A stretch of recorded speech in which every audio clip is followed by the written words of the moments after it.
ఆలయాలు కోరని ఆదిశక్తి. చూశారు కదండి ఎంత గొప్పగా ఆడవాళ్ళ గురించి పొగిడారో. కానీ అసలు ఏం జరుగుతుంది మన దేశంలో? స్వాతంత్ర దినోత్సవం అని చెప్పేసి మనం స్వాతంత్రం జరుపుకుంటున్నాం. నిజంగా మనకి స్వాతంత్రం వచ్చిందా? నిజంగా మీరు గుండెల పైన చేయి వేసుకొని చెప్పండి, మనకి స్వాతంత్రం వచ్చిందా? ఎక్కడొచ్చిందండి మనకి స్వాతంత్రం? ఒక అమ్మాయి తనంతట తాను బయటికి రాగలుగుతుందా? మొన్న బంగ్లాదేశ్లో ఆగస్టు 9, 2024 ఒక జూనియర్ డాక్టర్ని రేప్ చేసి అతి కిరాతకంగా చంపారు. దాన్ని కప్పిపుచ్చడానికి సూసైడ్ అని చెప్పి మార్చి చెప్పారు. అసలు ఈ న్యూస్ విన్నప్పటి నుంచి నిద్రే పట్టట్లేదు. ఏంటి ఇలా కూడా ఉంటారా మనుషులు అని. అసలు ఒక అమ్మాయి బయటికి వెళ్ళాలంటేనే భయపడుతుంది. వాళ్ళ తల్లిదండ్రులు బయటికి పంపించాలంటేనే భయపడుతున్నారు.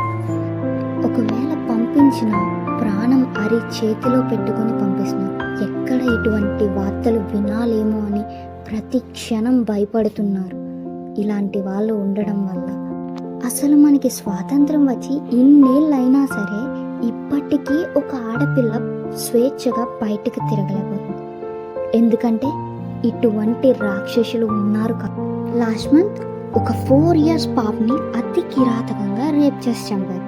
ఆ తర్వాత ఒక నర్సరీ చదివే పాపని వాళ్ళ స్కూల్ వ్యాన్ డ్రైవర్ రేప్ చేసి చంపారు. దాని తర్వాత ఒక ముసలావిని రేప్ చేసి చంపారు.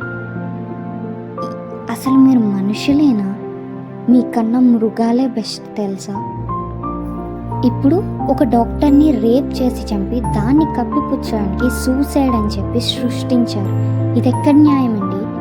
మనమేమో వీ వాంట్ జస్టిస్ అని చెప్పి ధర్నాలు చాలానే చేస్తున్నాం. కానీ ఎక్కడ జరుగుతుందండి మనకి జస్టిస్? అది ఒక జస్టిస్ అయినా వాడిని తీసుకువెళ్ళి, తప్పు చేసిన వాడిని తీసుకెళ్ళి జైల్లో కూర్చోబెట్టి 3 పూట్ల బిర్యానీ పెట్టి వాడి చివరి కోరిక ఏంటి అని అడిగి అది తీర్చి వాడికి ఉరివేసి చంపుతున్నారు. వాడి చావు రాజ్యభోగాలతో జరుగుతుంది. కానీ వాడు చంపిన అమ్మాయి చావు ఎంత నరకం చూపించి చంపాడు ఆ అమ్మాయిని. ఇదా న్యాయం? ఇదా? దీనికోసమా మనం వీ వాంట్ జస్టిస్ అని చెప్పి కోరుకుంటున్నాం. అసలు జస్టిస్ అంటే ఏంటి? న్యాయం కదా.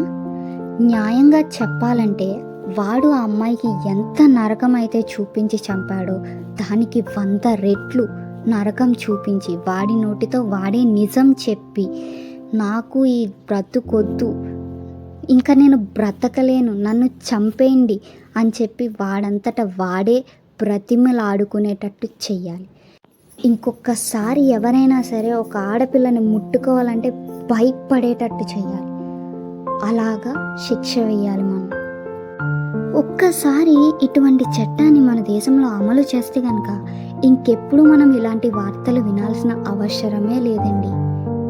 అప్పుడు ప్రతి ఒక్క అమ్మాయి రాత్రిపూట అయినా సరే స్వేచ్ఛగా ధైర్యంగా బయట తిరగగలదు, బయట వర్క్ చేయగలదు. వాళ్ళ తల్లిదండ్రులు కూడా ఏ భయం పడకుండా పంపించగలరు. తను ఇంటికి తిరిగి వచ్చేంత వరకు భయపడాల్సిన అవసరమే లేదు. ఇప్పుడు మీరు చెప్పండి, ఏది బాగుంది? ఎప్పుడూ రొటీన్గా చేసే ఆ శిక్ష, లేకపోతే నేను ఇప్పుడు చెప్పిన శిక్ష బాగుందా? ఒకవేళ మీకు నచ్చితే కనుక ఈ రీల్ని షేర్ చేయండి. ఇంకొంతమందికి తెలుస్తుంది, ఫ్యూచర్లో కూడా ఉపయోగపడుతుంది. చిన్న పిల్లల కాడి నుంచి పెద్ద వాళ్ళ వరకు ఇటువంటివి చాలా చేస్తున్నారు. So be careful. మీ పిల్లలకి మీరే నేర్పించాలి ఏది గుడ్ టచ్, ఏది బ్యాడ్ టచ్ అని చెప్పేసి. సో బీ కేర్ఫుల్ అందరూ.